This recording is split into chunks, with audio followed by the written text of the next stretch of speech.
Everybody's wondering where oil prices are going with the escalation in the war with Ukraine, with Russia making nuclear threats, calling a draft of 300,000 of his own men, with all the recession fears, with oil prices crashing. Everybody was wondering, where are oil prices going? I have the answer, and I truly believe this without any doubts. I remember there was a time when oil prices crashed down to 30-something dollars a barrel, and then the Biden administration was in full force, and everyone's saying, hey, you know, with an anti-oil regime, oil prices are going to be destroyed. The demand for oil is going to be destroyed. And I was telling him, look, we're going to have $100 oil again, and the world thought I was crazy. And look at where we are today.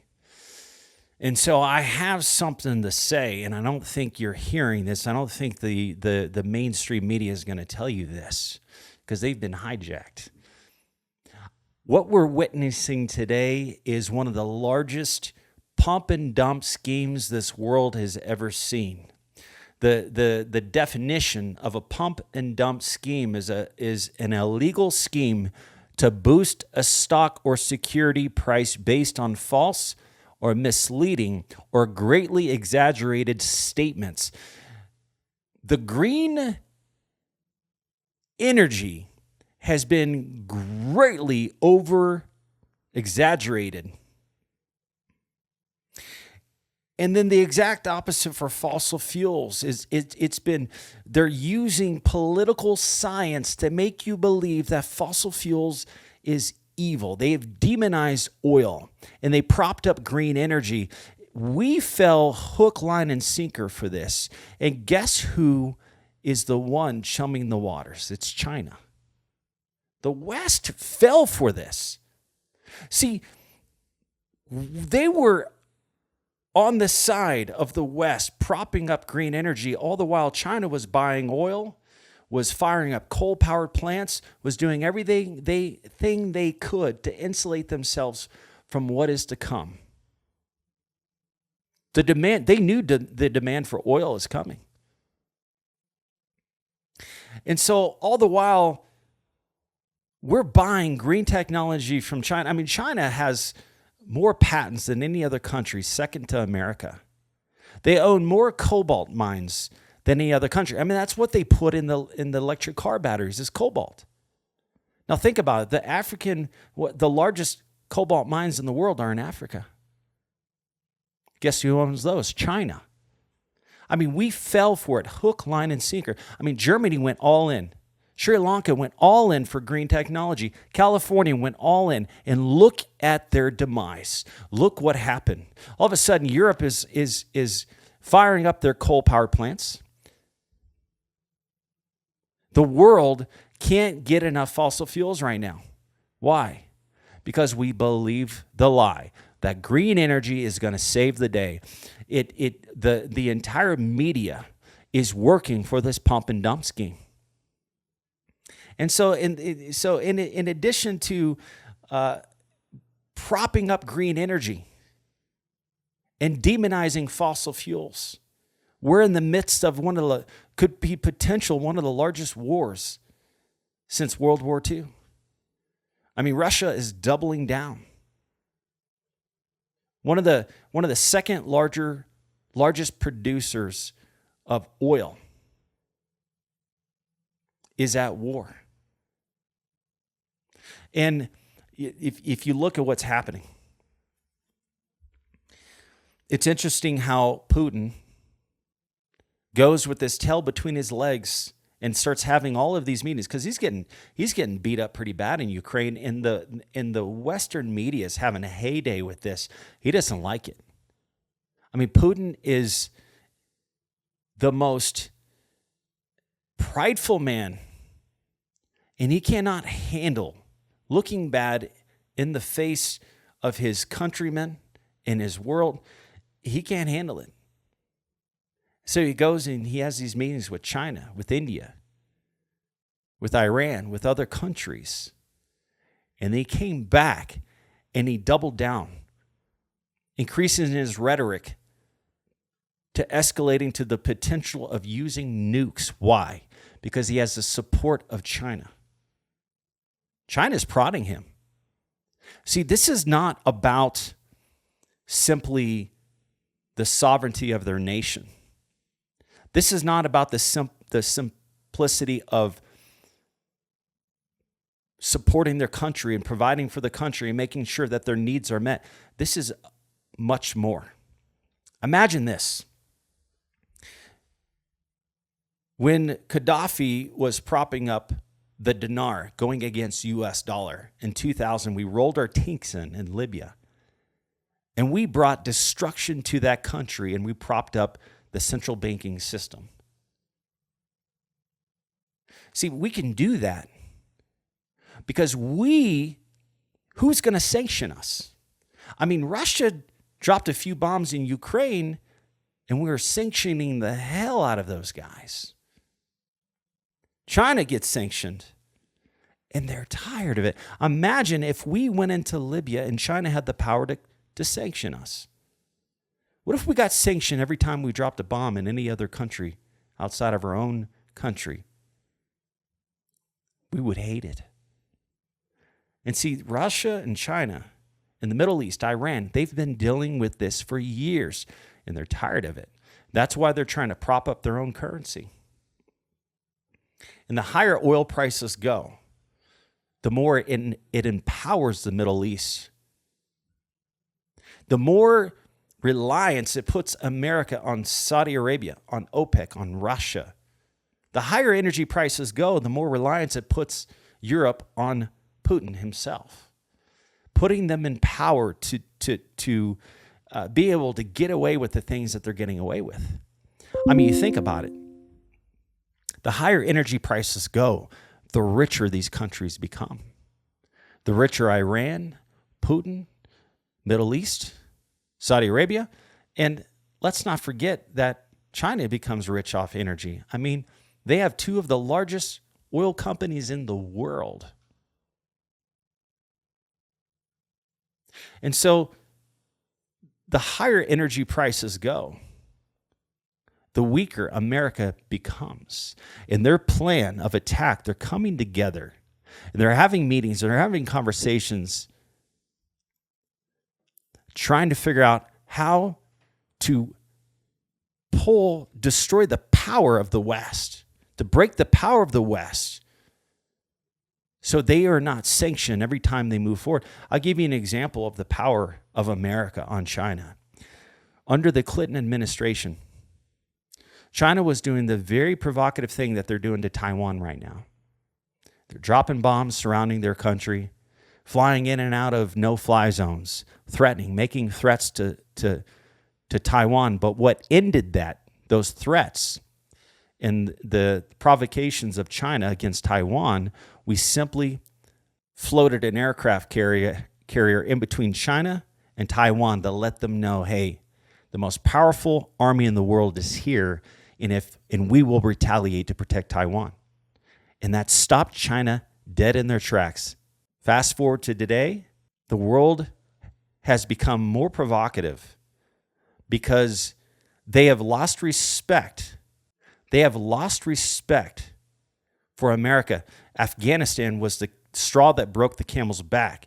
And so we sent another aircraft carrier into those open seas next to China. And this time, China didn't care. This time, China increased their no-fly zone flights, and the bombs are dropping. China has no respect for American power anymore. Iran doesn't have respect for American power anymore. Putin doesn't have any respect for American power anymore. And they are forming an alliance. Look up SCO, look up BRICS. They're forming an alliance. They're using their own currency, and they're buying and selling and trading within their own system, propping up Putin to stay in power. See, the whole green initiative, they really believe that if we can get off foreign oil dependence, if we can get off fossil fuels, I mean, think about it. If Putin's energy didn't come from oil or natural gas, and it came from wind turbines and solar power panels, he couldn't go to war. Germany and Europe, we just give them the middle finger because we don't need them. I mean, how do you control the world with green energy? I mean, you capitalize on it. I mean, China's capitalizing on this big time. Big time. If you own energy, you control the world. Right now, what controls the world is the US dollar. Most transactions are done worldwide through the US currency, which is why sanctions work, which is why the world fears us. But energy has always been the reason for power. See, we made a deal with Saudi Arabia. We had a deal where they would sell us as much oil as we needed. And we were secured. We protected their assets with military force, which is why we are deep in Yemen, selling them massive amounts of weaponry to fight against Iran and Yemen. And it's one of the world's worst humanitarian crises this world has ever in. And we started that war by funding it. And because of that, we have oil security. Well, Saudi Arabia, I mean, Biden, to rally his base, to impress his base, it's like some dumb high school kid irritating the teacher just to impress his friends, tells the world, hey, Saudi king, I know that you're the reason why we have enough energy, but you're a pariah. You're an evil person. You're an evil dictator. And fossil fuels, and he demonized fossil fuels. So Saudi Arabia, they pulled away from America. And out of desperation, Biden goes and has a meeting with Saudi Arabia, and they reduce the output, or they increase the output by a simple 100,000 barrels of oil a day. And then later, they reduce it by 100,000. That was a huge FU to Joe Biden. Look, Saudi Arabia is not on America's side. He's on the side. I mean, they have been preaching, look, we don't have enough oil. All the while the Western media is telling the world we don't need oil. Going against all of his warnings. Being attacked by Western media all these years about how evil he is, blowing the one bad thing he did out of proportion. All to rally a base that loves to hear it. They really believe that Saudi Arabia is a bunch of evil, producing evil people. I mean, that doesn't sit well with that country. He's cutting off the hand that feeds them. And so they're coming together. OPEC, China, Iran, Venezuela, Turkey, India, they're coming together. They're coming together. While everybody's jumping on this green energy bandwagon, leading a country to their demise like Sri Lanka, they are putting relationships in place to bring energy security for their country. I mean, India is smart. They're insulating themselves from high energy prices. In fact, when the rest of the world was seeing energy prices increase 30, 40, 200%, they only saw an increase in energy prices by 20% because they were smart. They were buying what they needed regardless of who it was. They bought a lot of Putin's oil. They don't care about what media says. They don't care about what the rest of the world doing is where the Western media, the West, is afraid of what everyone thinks about them. We got to wear our mask. We got to do what we can to reduce fossil fuels and this whole political science, the science about global warming and everything. We have to do our part. I think they're more afraid of how they looked to the world versus what is best for our nation. What is best for our nation? We need to drill for oil, but we're not. Major underinvestment. I mean, the only reason why in 2008 our oil prices dropped because of a housing bubble. Lax lending. The banks funded too much of the housing development. I mean, there was this, I forget what the movie was called, but they interviewed a stripper. She owned like 3 houses because money was so easy for her to get from banks. And so that created a housing bubble. People couldn't pay their mortgages because they owned too much house. And they were enslaved to their house. And then they started missing these payments and they lost their house, causing a massive housing bubble. And so at the time, oil demand was only 85 million barrels a day. Fast forward to 2012. The same thing they did to real estate, causing the housing bubble, lax lending. They did that for shale oil, causing a shale bubble. And we were producing 5 million barrels a day, and we grew to 13 million barrels a day because of debt. All that oil development was funded by debt. It wasn't funded by anything else. And then the banks came and said, hey, where's our money? And the shell companies, because oil prices averaged $50-something a barrel, they didn't have it. They weren't even breaking even. They were losing money. They lost their butts. The banks lost a bunch of money. So in addition to having a shell bubble, because they funded too much energy, causing an oil glut, it wasn't even economically feasible. I mean, at least at the end of the day, during the housing bubble, the banks got houses out of the deal. In this situation, what do they get? A bunch of shale wells that are producing a fraction of what they initially came online at. And so we went from 5 million barrels a day to 13 million barrels a day. But listen, what did that do to oil prices? It stabilized the oil and gas industry, taking the power out of OPEC and out of Russia's hands. So the only way to reduce oil prices is by producing more oil. We proved that from 2012 to 2019.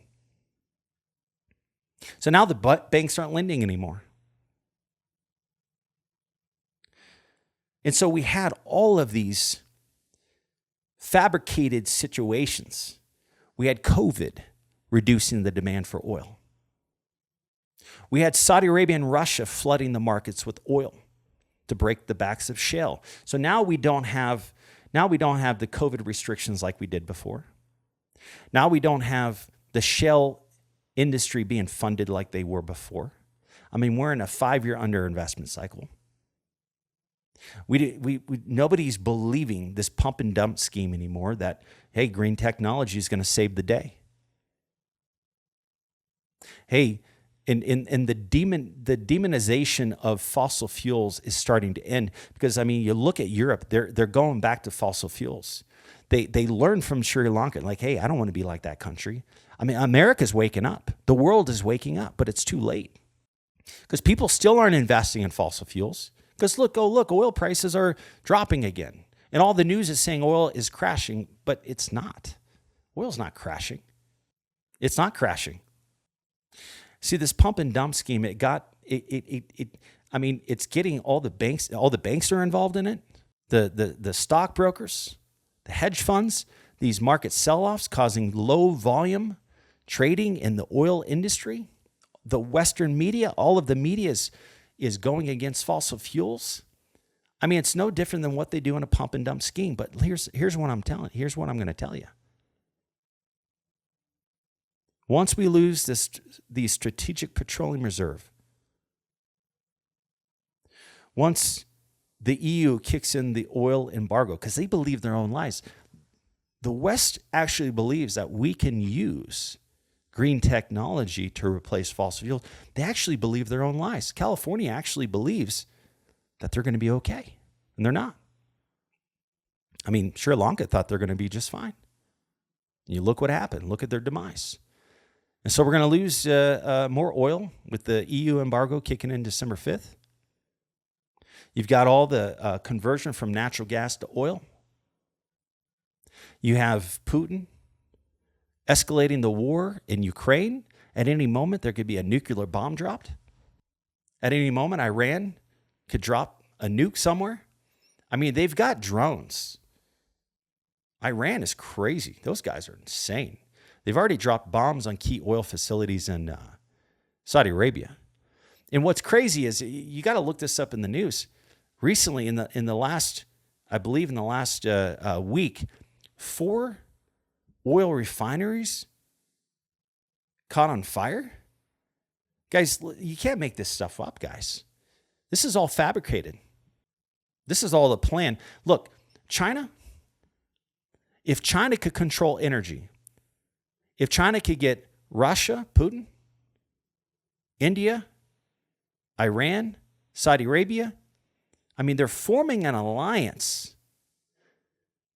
And if this alliance comes together, it takes one decision to cut off the West from energy. If America is cut off from oil, I mean, Saudi Arabia, deep down, they're pissed at America. I mean, his reputation has been destroyed. The young prince, he is a sociopath. He is a prideful man, just like Putin. He can't handle it. He hates it. And so deep down, he wants to break the back of America and all the people that have come against him. The most valuable asset in the world is oil. And that's what Saudi Arabia does. I mean, you don't think of Saudi Arabia anything other than oil.